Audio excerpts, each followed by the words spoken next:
ரிஷபராசி சகோதரிய நிறைய பேர் திட்டுகிறார்கள். என்ன நீ மட்டும் ரொம்ப கியூட்டா, சாஃப்டா, ஸ்வீட்டா, ஸ்மார்ட்டா, டாக் ஆஃப் த டவுனா, இளமை மாறாத தோற்றமா, நீனும் உன் பொண்ணும் நடந்து போனா என்ன அக்கா தங்கச்சி மாதிரி இவ்வளவு ஸ்மார்ட்டா இருக்கீங்களே, உன்னுடைய டேட் ஆஃப் பர்த் ஆதார் கார்டை பார்த்தா தான் சகோதரி உனக்கு இவ்வளவு வயசு ஆயிருக்குன்னு தெரியுது, அப்படியே யூத் மாதிரி இருக்கியே அப்படின்னு நிறைய பேர் பொறாமையால், வைத்தெரிச்சலால் இவர்களை திட்டுகிறார்கள். இப்போ என்ன பண்ணிடுவாங்க, அம்மாவே நீ தான் நல்லா சம்பாதிக்கிறியே, இருக்கிறத தம்பிக்கு விட்டு கொடுத்துரு, இருக்கிறத தங்கச்சிக்கு விட்டு கொடுத்துரு, இனிமே சம்பாதிக்கிறத நீ பார்த்துக்கோ, நீ தான் எப்படிப்பட்ட சூழ்நிலையா இருந்தாலும் ஜெயிச்சிருவியே, அட்ஜஸ்ட் பண்ணிடுவியே.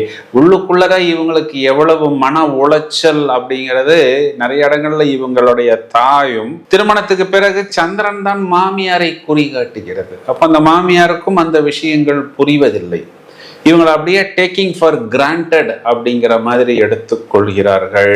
நிறைய கூட பிறந்தவர்களுக்காக கூட கடன் சுமையை இவர்கள் சுமக்க வேண்டிய ஒரு சூழ்நிலை, இதெல்லாம் இவர்கள் குடும்ப வாழ்வில் அதிகம் சந்திக்கிறார்கள்.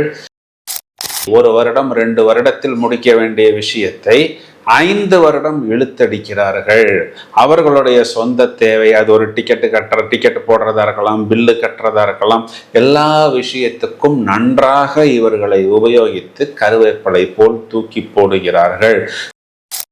இப்போ இவங்களுடைய லவ் லைஃப், பர்சனல் லைஃப் எல்லாம் எடுத்துக்கிட்டோம் அப்படின்னா, பொதுவாகவே இவங்க ரொம்ப ஸ்மார்ட்டாக இருக்கக்கூடிய நபர்கள் அப்படிங்கிறதுனால வெகு எளிதாக இவர்கள் ஆண்களால் கவரப்படுவார்கள்.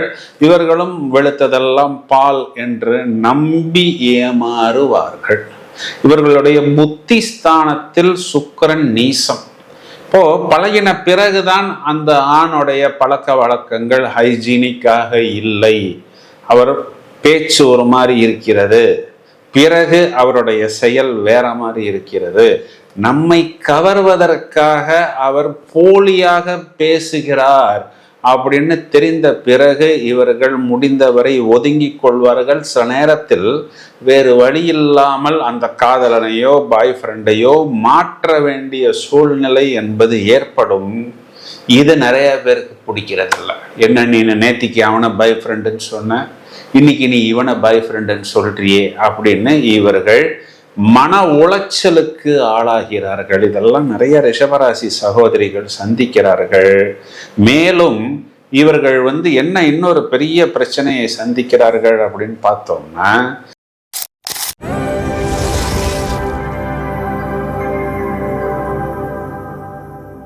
ஹலோ ஃப்ரெண்ட்ஸ், காலபுருஷ தத்துவ பிரகாரம் ஒவ்வொரு ராசியிலும் இருக்கக்கூடிய பெண்களுடைய சுபாவங்கள் பிளஸ் மைனஸ், இவர்களை எங்கே நிறைய பேர் திட்டுகிறார்கள், எதற்காக திட்டுகிறார்கள், இவர்கள் தங்களுடைய அந்த மைனஸ் பாயிண்டை எவ்வாறு திருத்தி கொள்ள வேண்டும், அதனுடைய சொல்யூஷன் என்ன என்பதை விவரமாக பார்த்து கொண்டிருக்கிறோம். இந்த பதிவில் நாம் எடுத்திருப்பது ரிஷபராசி, காலபுருஷ தத்துவ பிரகாரம் 2வது ராசி, 2ஆம் இடம் குறிகாட்டக்கூடிய தனம், குடும்பம், வாக்கு, இதனையே முதன்மையாக கொண்ட நபர்கள். இப்ப எல்லாருக்குமே நல்லா தெரியும், அந்த சகோதரி, அந்த பாப்பா ரிஷபராசி பேரெல்லாம் 99% வீல வரும், ஒரு சிலவங்களுக்கு கேல வரும். அந்த காலத்துலலாம் பார்த்தோம்னா விஜயலட்சுமி, வனஜா, விஜயலட்சுமியோடைய அம்மாவோ அக்காவோ என்கிட்ட என்ன சொல்றாங்க அப்படின்னா, தம்பி பேர்ல மட்டும்தான்ப்பா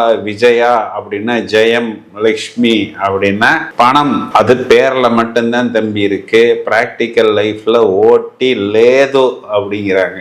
என்ன சொல்றது, சுத்தமா எதுவுமே இல்லையே தம்பி, எதனால அப்படின்னு கேக்குறாங்க. அதாவது இந்த ராசியாதிபதி சுக்கிரன்னாவே எல்லாருக்குமே நல்லா தெரியும் என்ன அப்படின்னா, நல்ல ஒரு ஈர்ப்பு, அழகு உணர்வு. இந்த பாப்பா ஒரு சாதாரண ஒரு சின்ன ஒரு பழைய ட்ரெஸ்ஸாக இருந்தா கூட அந்த ட்ரெஸ்ஸை போட்டு கொள்ளக்கூடிய அந்த கலர் காம்பினேஷன், ஒரு சிம்பிள் மேக்கப் தான் அந்த ரிஷபராசி சகோதரி பண்ணியிருக்கோம். ஏதோ ஒரு ப்ரொஃபஷ்னல் பியூட்டிஷியன், ஒரு ப்ரொஃபஷ்னல் காஸ்டியூம் டிசைனருக்கே டஃப் கொடுக்குற அளவுக்கு அந்த ஒரு நளினம், அந்த ஒரு கலை உணர்வு, அந்த ஒரு அழகு உணர்வு, சின்ன சின்ன விஷயங்களை பத்திரமாக வைக்கக்கூடிய அந்த ஒரு பவ்யம் எல்லாம் இன்னைக்கு யாருக்கு பிடிக்கும்? இதனால கூட ரிஷபராசி சகோதரிய நிறைய பேர் திட்டுகிறார்கள். என்ன நீ மட்டும் ரொம்ப கியூட்டா, சாஃப்டா, ஸ்வீட்டா, ஸ்மார்ட்டா, டாக் ஆஃப் த டவுனா, இளமை மாறாத தோற்றமா, நீனும் உன் பொண்ணும் நடந்து போனா என்ன அக்கா தங்கச்சி மாதிரி இவ்வளவு ஸ்மார்ட்டா இருக்கீங்களே, உன்னுடைய டேட் ஆஃப் பர்த் ஆதார் கார்டை பார்த்தா தான் சகோதரி உனக்கு இவ்வளவு வயசு ஆயிருக்குன்னு தெரியுது, அப்படியே யூத் மாதிரி இருக்கியே அப்படின்னு நிறைய பேர் பொறாமையால், வைத்தெரிச்சலால் இவர்களை திட்டுகிறார்கள். இவர்களுக்கும் தெரியும் அவங்களுடைய இயலாமையை நம்மேல் திட்டி தீர்க்கிறார்கள். இவங்களுக்கும் தெரியும் அவர்களுடைய இயலாமையை, அவர்கள் சாதிக்க முடியாத ஒரு விஷயத்தை நாம் சாதித்து விட்டோம், அதனால் இவர்கள் நம்மை திட்டுகிறார்கள் அப்படிங்கிறது இவர்களுக்கும் நல்லா தெரியும். மேலும் இது நிலராசி, இவங்கெல்லாம் ரொம்ப அப்படியே சாஃப்டா ஒரு மாதிரி ரொம்பவும் பொறுமைசாலிகளா, மற்றவர்களுக்காக எல்லா விஷயங்களையும் அதிகம் செய்யக்கூடிய நபர்களா, ஒரு 4 கெஸ்ட் வராங்க அப்படின்னா அவங்களுக்கு என்ன ஃபுட்டு வேணும், அது எந்த நேர்த்தியில் அந்த ஃபுட்டு இருக்கணும், அதை எப்படி இவங்க சுவையாக சமைத்து அவர்களுக்கு பரிமாறணும், ரொம்ப அதை ஏஸ்தட்டிக்கலாக ஒரு ஃபுட் டெக்கரேட்டரோ இல்லைன்னா ஒரு ஷெஃப்போ செய்திருந்தால் அந்த ரெசிபி எவ்வளவு நல்லா இருக்குமோ அதற்கு ஏற்றாற் போல் பக்குவமாக அதனை இவர்கள் தயார் செய்வது, எல்லாருக்கும் எல்லாம் எல்லா விஷயத்திலும் செய்வது, கடைசியில் இவர்களுக்குன்னு வரும் பொழுது எதுவுமே இல்லாமல் கொஞ்சோண்டு சாதமும் கொஞ்சோண்டு ரசமும் மட்டும்தான் மிச்சம் இருக்கும். நிறைய இடங்கள்ல கடைசியில் இவர்கள் சாப்பிட்டார்களா என்று கேட்பதற்கு கூட அங்கு ஆள் இருக்காது.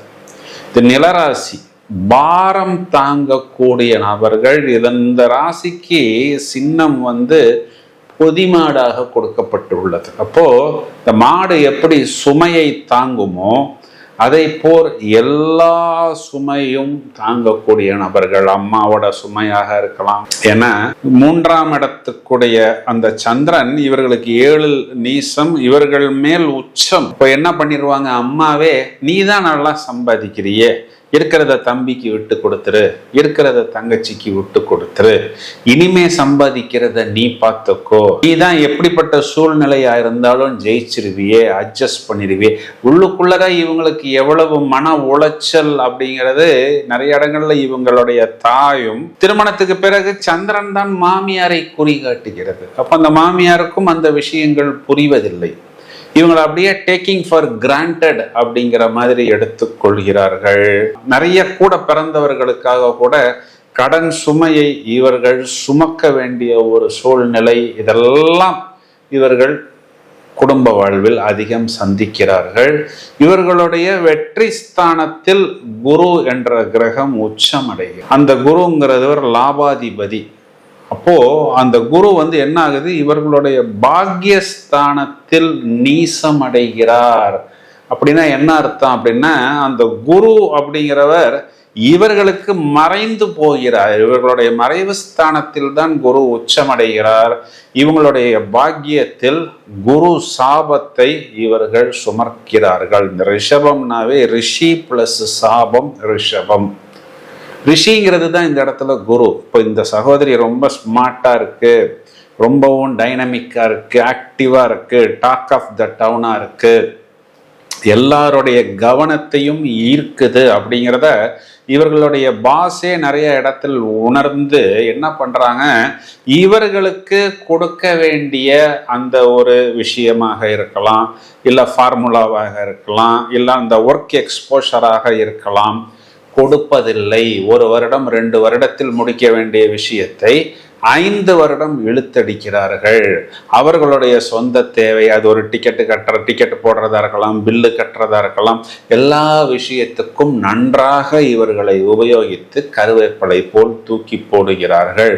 பிறகுதான் குரு சாபத்தையும் குரு துரோகத்தையும், நமக்கு கிடைக்க வேண்டிய விஷயத்தை நம்மளுடைய ஆபீசரோ சுப்பீரியரோ பாஸோ கொடுக்காமல் நம்மை வேறு விதமாக பர்சனல் தேவைகளுக்கு டியூஷன் சொல்லி கொடுப்பதற்கு, பில்லு கட்டுவதற்கு அவர் உபயோகித்துக் கொண்டிருக்கிறார் என்பதை இவர்களே உணர்ந்து யாருடைய தயவும் இல்லாமல் கடுமையான உடல் உழைப்பை வெளிப்படுத்தி அப்பொழுதும் இவர்கள் முன்னேற துடிப்பார்கள். அது நிறைய பேருக்கு பிடிப்பதில்லை. இப்போ இவங்களுடைய லவ் லைஃப், பர்சனல் லைஃப் எல்லாம் எடுத்துக்கிட்டோம் அப்படின்னா, பொதுவாகவே இவங்க ரொம்ப ஸ்மார்ட்டாக இருக்கக்கூடிய நபர்கள் அப்படிங்கிறதுனால வெகு எளிதாக இவர்கள் ஆண்களால் கவரப்படுவார்கள். இவர்களும் வெளுத்ததெல்லாம் பால் என்று நம்பி ஏமாறுவார்கள். இவர்களுடைய புத்தி ஸ்தானத்தில் சுக்கிரன் நீசம். இப்போ பழகின பிறகுதான் அந்த ஆணுடைய பழக்க வழக்கங்கள் ஹைஜீனிக்காக இல்லை, அவர் பேச்சு ஒரு மாதிரி இருக்கிறது, பிறகு அவருடைய செயல் வேற மாதிரி இருக்கிறது, நம்மை கவர்வதற்காக அவர் போலியாக பேசுகிறார் அப்படின்னு தெரிந்த பிறகு இவர்கள் முடிந்தவரை ஒதுங்கி கொள்வார்கள். சில நேரத்தில் வேறு வழி இல்லாமல் அந்த காதலனையோ பாய் ஃப்ரெண்டையோ மாற்ற வேண்டிய சூழ்நிலை என்பது ஏற்படும். இது நிறைய பேருக்கு பிடிக்கிறதில்ல. என்ன, நீ நேத்திக்கு அவனை பாய் ஃப்ரெண்டுன்னு சொன்ன, இன்னைக்கு நீ இவனை பாய் ஃப்ரெண்டுன்னு சொல்றியே அப்படின்னு இவர்கள் மன உளைச்சலுக்கு ஆளாகிறார்கள். இதெல்லாம் நிறைய ரிஷபராசி சகோதரிகள் சந்திக்கிறார்கள். மேலும் இவர்கள் என்ன இன்னொரு பெரிய பிரச்சனையை சந்திக்கிறார்கள் அப்படின்னு பார்த்தோம்னா, இவர்கள் தங்களுடைய வெற்றி ஸ்தானத்தில் செவ்வாய் நீசம். நிறைய இவங்களுக்குன்னு வர வேண்டிய அந்த ஃபேமிலி ப்ராப்பர்ட்டி எல்லாம் கூட இவர்களுக்கு வராமல் போய்விடுகிறது. மேலும் ஃபேமிலி மெம்பர்ஸ் ஏற்படுத்தின கடன் சுமை கூட இவர்களுடைய தலையில் சிக்குகிறது. இதுல இன்னொரு பிரச்சனை என்னன்னா, பித்துர்காரகன் சூரியன் இவர்களுக்கு 12ஆம் இடத்தில் உச்சமடைகிறது, மறைவு ஸ்தானம். சூரியன் தான் திருமணத்துக்கு பிறகு மாமனாரையும் குறிகாட்டுகிறது. அப்போ என்ன, அப்பாவோட சப்போர்ட்டும் சரி, மாமனாருடைய சப்போர்ட்டும் சரி, எல்லா விஷயத்தையும் தெரிந்தும் தெரியாதது போல், காணாதது போல் கண்டும் காணாதது போல் இருப்பார்கள். இப்போ என்னாகும், இவர்களை எல்லாரும் எல்லா விஷயத்துக்கும் ரொம்பவும் நன்றாக உபயோகித்து விட்டு கருவேப்பிலை போல் தூக்கி போட்டு விடுவார்கள். இவர்களுக்குன்னு வரும்பொழுது யாரும் எதற்கும் எங்கும் எப்பவும் வருவதில்லை. இருந்தாலும் கவலைப்படாமல் கடுமையான ஒரு உடல் உழைப்புக்கு இவர்கள் தயாராகி விடுவார்கள். அது யாருக்கும் பிடிப்பதில்லை. நிறைய இடங்கள்ல இவர்களுக்கு திருமண வாழ்வை குறிகாட்டக்கூடிய அந்த செவ்வாய் அப்படிங்கிற கிரகம் இவர்களுக்கு பாக்கியத்தில் பாதகத்தில் உச்சம், இவர்களுடைய வெற்றியில் நீசம். இவர்கள் எவ்வளவுக்கு எவ்வளவு மென்மையாக இருக்கிறார்களோ அப்படியே ஆப்போசிட்டாக ஒரு முரட்டுத்தனம் வெளிப்படுத்தக்கூடிய நபர் இவர்களுக்கு லைஃப் பார்ட்னராக வருகிறார். அது என்ன ஆகுது, அந்த லைஃப் பார்ட்னர் அப்படி இருந்தாலும் பரவாயில்ல, எந்த இடத்திலும் இவர்களுக்கு சப்போர்ட் கொடுப்பதில்லை அப்படிங்கிறத நன்றாக தெரிந்த பிறகு நிறைய ரிஷபராசி சகோதரிகளுக்கு திருமண வாழ்க்கை அப்படிங்கிறது ஒரு முறிவை ஏற்படுத்துகிறது. ஏன் அப்படின்னா, இவங்களுக்கு இவ்வளவு சோகம் இருந்தாலும், இவ்வளவு பிரச்சனைகள் இருந்தாலும், இவர்கள் கொஞ்சம் அந்த தோற்றத்துக்கு முக்கியத்துவம், பளிச்சுன்னு இருப்பது, இதெல்லாம் இவர்கள் செய்து கொண்டு தான் இருப்பார்கள். அது ஏன் அப்படின்னு கேட்டா, அந்த ஒரு first impression is best impression. இப்போ நம்மளுடைய ஒரு ஃபேமிலி அப்படின்னு வரும் பொழுது, ஒரு ஹைஜீனிக் ஃபேமிலி, ஒரு நல்ல உயர் அந்தஸ்தில் இருக்கக்கூடிய நபர்கள் அப்படிங்கிறது அந்த தோற்றத்தை வைத்து, அந்த வாகனத்தை வைத்து, அந்த வீட்டின் அமைப்பை வைத்து, கலைநயத்தை வைத்துத்தான் நாளைக்கு இந்த வீட்டில் இருக்கக்கூடிய தம்பி தங்கச்சிகளுக்கு வரக்கூடிய சம்பந்திகள்லாம் நல்ல ஒரு ராயல் ஃபேமிலியா, ஒரு ஹைஜீனிக் ஃபேமிலியா நம்ம இருக்கணும்னா நமக்கு அந்த அப்பியரன்ஸ் வேணும் அப்படின்னு இவர்கள் எப்பொழுதும் ஒரு மாதிரி ஃப்ரெஷ்ஷாக, தேஜஸாக, ஒரு லக்ஷ்மி கடாட்சம் நிறைந்தவர்களாக இருப்பார்கள். இது இவர்களுடன் இருக்கக்கூடிய நபர்கள், குறிப்பாக அந்த இன்லாஸுக்கு பிடிப்பதில்லை. என்ன, நீ மட்டும் ஒரு ரொம்ப ராயலா இருக்க, ஒரு ரிச் லுக்கா இருக்கிற அப்படிங்கிற மாதிரி இவர்களை நிறைய இடத்தில் குறை சொல்கிறார்கள். இதெல்லாம் இவர்கள் அதிகம் சந்திக்கிறார்கள். காதலிக்கும் பொழுது காரியங்களை சாதித்துக் கொள்வதற்காக, காதலனாக இருக்கும் பொழுது இவர்களை பிக்கப் செய்வது, டிராப் செய்வது, இவர்களுக்காக வெயிட் பண்ணுவது, இவர்களுக்காக குலைந்து குலைந்து பேசுவது, இவர்களுக்காக எல்லா விஷயத்தையும் செய்து கொடுப்பது. திருமணமான பிறகு சுத்தமாக இவர்கள் பொதுவாகவே காதலுக்கு ஏங்கக்கூடிய நபர்கள் தான், அன்புக்கும் பாசத்துக்கும் ஏங்கக்கூடிய நபர்கள் தான். அதற்காகத்தான் இவர்கள் அந்த காதல் திருமணத்துக்குள் வந்தார்கள். ஆனால் திருமணம் ஆன பிறகு என்னமோ இந்த லவ்ங்கிறதே ஜீரோ ஆன மாதிரி, ஒரு பிக்கப் பண்ண மாட்டார்கள், ஒரு டிராப் செய்ய மாட்டார்கள். அது கூட தேவையில்லை. ஒரு அன்பாக ஒரு வார்த்தை பேசுவதில்லை, ஒரு மெசேஜ் போட்டால் கூட ரிப்ளை வருவதில்லை. இதெல்லாம் இவர்களுக்கு மனதளவில் நிறைய போராட்டத்தை ஏற்படுத்தி திருமண வாழ்வில் ஒரு முறிவை ஏற்படுத்துகிறது.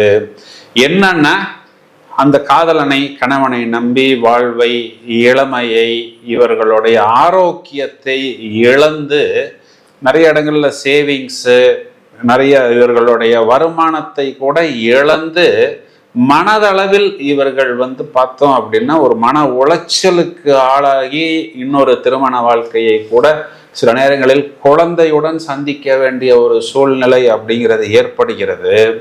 ஏன்னா இவர்களுடைய களத்திர காரகன் செவ்வாய் 9ஆம் இடம், அந்த 9ஆம் இடம் சாட்டானுடைய வீடு. அப்போ அந்த 2வது திருமணம்ங்கிறது கூட பார்த்தோம்னா ஒரு மனைவியை இழந்த, மனைவியை பிரிந்த, இவர்கள்ட்ட இருக்கிற காசே குறியாக இருக்கக்கூடிய ஒரு நபர் வருகிறார். அவரும் இவர்களை நன்றாக யூஸ் பண்ணின பிறகு இவர்களை தூக்கி போடுகிறார்கள். இதனால் இவர்கள் ரொம்பவும் கசங்கி கதற வேண்டிய ஒரு சூழ்நிலை அப்படிங்கிறது ரிஷபராசி சகோதரிகளுக்கு நிறைய இடங்களில் போகிறது. கொஞ்சம் காசை வச்சுக்கிட்டு அதை வச்சு குழந்தைகளை இவர்கள் செட்டில் பண்ணலாம். ஏதோ ஒரு டியூஷன் எடுத்து, இல்லை ஏதோ ஒரு சின்ன சின்ன வேலை பண்ணி உடல் பலம், மனபலம் எல்லாம் இழந்து, இவர்கள் பொதுவாகவே இந்த ரிஷபராசியில் சந்திரன் உச்சம் அப்படிங்கிறதுனால இந்த உணவுக்கு அடிமையாவது, இந்த அதிகமாக ஸ்நாக்ஸ் எடுத்துக்கொள்வது, ஒரு வெறுப்பில் அந்த உணவை எடுத்துக்கொண்டு உடல் பருமன், ஒபேசிட்டி, உடல் குண்டாவது, ஆர்த்தோ ப்ராப்ளம், முழங்கால் வலி, முட்டி வலி அப்படியெல்லாம் இருந்தாலும் கடினமான உடல் உழைப்பை வைத்து அந்த குழந்தைகளுக்காக ஏதோ ஒரு சின்ன சேவிங்ஸ் வைத்திருப்பார்கள். வரக்கூடிய நபர்கள், இவர்களுடன் ஒரு ஆறுதலுக்காக பழகக்கூடிய நபர்கள், இவர்களுக்கு ஆசை காண்பித்து இவர்கள் மிச்சம் மீதி வைத்திருந்த அந்த பணத்தை கூட சுருட்டி கொண்டு நிறைய இடங்களில் ஓடி விடுகிறார்கள். அப்போ எல்லா இடங்களிலும் எல்லாருடைய பாரத்தையும் சுமக்க வேண்டிய ஒரு சூழ்நிலை அப்படிங்கிறது ஏற்படுகிறது. இவர்களுக்கு அப்படின்னு வரும் பொழுது அந்த உழைப்பு மட்டும்தான் மிச்சமாகிறது. ஏன்னா இவர்களுடைய 6ஆம் இடத்தில் சாட்டர்ன் உச்சம். அப்போ வேர்வை சிந்தாமல் இவர்களால் ஒரு படி கூட மேலே ஏறி வைக்க முடியாது. ஒரு பியூட்டி, ஃபேண்டசி இதெல்லாம் ஒரு பீரியடில் இருந்தாலும் பிறகு கடுமையான உடல் உழைப்பை இவர்கள் வெளிப்படுத்த வேண்டும். அப்பொழுதும் இவர்கள் தயங்குவதில்லை. உடல் உழைப்புக்கு இவர்கள் தயாராகி விடுகிறார்கள். அதனால் இவர்களை நிறைய பேருக்கு பிடிப்பதில்லை. ஒரு இம்ப்ரெஷன், ஒரு அட்ராக்ஷன், ஒரு ஈர்ப்பு, ஃபர்ஸ்ட் இம்ப்ரெஷனுக்காக இவர்கள் ரொம்பவும் நேர்த்தியாக, எஸ்தட்டிக்காக அந்த மேக்கப் என்பதை போட்டுக்கொள்கிறார்கள். அதில் ஒரு ரிஷபராசி சகோதரி என்கிட்ட சொன்னிச்சு, சார் என்னுடைய பேர் நீங்கள் சொல்கிற மாதிரி வீல தான் ஆரம்பிக்குது, ஆனால் என்னோட மாமியார் எனக்கு ஒரு பேர் வச்சிருக்கு சார் அப்படின்னுச்சு. என்னம்மா அப்படின்னு கேட்டேன். சார் மேக்கப் மேனகா அப்படின்னு என் மாமியார் என்னைய கிண்டல் பண்ணுது சார். என்னம்மா அப்படின்னு. ஆமாம் சார், இது எனக்கு முன்னாடி பேசும்போது இப்படி, அந்த பக்கம் பின்னாடி போய் பேசிச்சுன்னா அந்த மாமியார் என்னைய மேக்கப் மோகினி அப்படின்னு பேரை மாத்திரும் என் ஹஸ்பண்டு கிட்ட.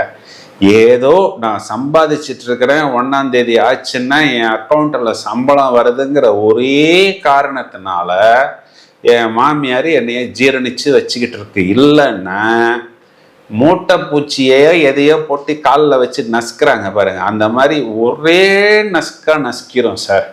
என் வீட்டுக்காரரு ஓரளவுக்கு தெளிவானவர் தான், ஆனால் என்னன்னா அப்படியே ஒரு மிஷின் மாதிரி செயல்படக்கூடிய நபர். அவருக்கு பெருசா உணர்ச்சிகள்லாம் சொன்னாலும் புரியாது, மரியாதையெல்லாம் சொன்னாலும் தெரியாது. கீ மாதிரி செயல்படுவார். நான் மட்டும் கொஞ்சம் அவருக்கு எதையாவது கொஞ்சம் கொஞ்சமா அவருக்கு குடும்பம்னா என்ன, அன்பு, பாசம், காதல், கூட்டு குடும்பம், ஃபேமிலி ஸ்டேட்டஸ், இதை பத்தி ஏதாவது கிளாஸ் எடுக்கலான்னு போனா டக்குன்னு ஒரே ஒரு சாவியை கொடுத்து என்னோட மாமியார் அப்படியே என் வீட்டுக்காரரை எனக்கு ஆப்போசிட்டா திருப்பி விட்டுருவாரு. அவர் என் மாமியார் ஒரு ஃபோன் பண்ணிச்சுன்னா போறோம், அடுத்த செகண்ட்ல என் ஹஸ்பண்ட் டெரர் பீஸாக மாறி விடுவார். இதுதான் சார் நடக்குது. இதையும் மீறி குழந்தைகளுக்காக நான் வாழ வேண்டிய ஒரு சூழ்நிலைக்காக வாழ்ந்து கொண்டிருக்கிறேன் அப்படின்னு தான் நிறைய ரிஷபராசி சகோதரிகள் என்னிடம் சொல்லி கொண்டிருக்கிறார்கள். இதுக்கு என்ன சொல்யூஷன் பார்த்தோம்னா, உழைப்பை வெளிப்படுத்தித்தான் ஆக வேண்டும். ஒரு பீரியட் ஆஃப் டைம்ல இதை நம்ம ஹார்ட் ஒர்க்கிலிருந்து ஸ்மார்ட் ஒர்க்காக மாற்றிக்கொள்வது புத்திசாலித்தனம். பிறகு மரகத பச்சையையும் நீலத்தையும் அணிந்து கொள்வதன் மூலம் அந்த புத்திசாலித்தனம், உடல் உழைப்பு, உடல் உறுதி, இதெல்லாம் இன்னும் நமக்கு நன்றாக பக்குவப்படும். மேலும் அதிகமாக குறிப்பா குழந்தைகள் சம்பந்தப்பட்ட விஷயத்தில் தேவையான விஷயத்துக்கு மட்டும் கடன் வாங்கி கொள்வது. நம்பர் 5, நம்பர் 6 இந்த 2 எண்களையும் லக்கி எண்களாக, கார் வாங்கினாலும் சரி, மொபைல் வாங்கினாலும் சரி, பேங்க் அக்கௌண்ட் எடுத்தாலும் சரி, லாக்கர் எடுத்தாலும் சரி, இந்த எண்களை நாம் உபயோகிப்பது. தொடர்ச்சியாக மகாவிஷ்ணு வழிபாடு, தாயார் வழிபாடு, வெள்ளிக்கிழமைகளில் தயிர் சாதம் அன்னதானம் செய்வது, இதெல்லாம் இவர்களுக்கு படிப்படியாக ஒரு நல்ல கிரேஸ் ஏற்படுத்தி கொடுக்கும். ஒரு நல்ல உச்சத்துக்கு இவர்களால் செல்ல முடியும் அப்படின்னு சொல்வதுதான். இந்த வழிகள் இவர்களுக்கு அந்த வெற்றியையும் அந்த அதிர்ஷ்டத்தையும் கண்டிப்பாக ஏற்படுத்தி கொடுக்கும். இந்த பதிவை சகோதரிகளே உங்களது நண்பர்களுக்கும் உறவினர்களுக்கும் ஷேர் செய்யுங்கள். தொடர்ந்து இணைப்பில் இருங்கள். இன்னும் நிறைய காணொளிகள் தயாராகி கொண்டிருக்கிறது. Thank you friends.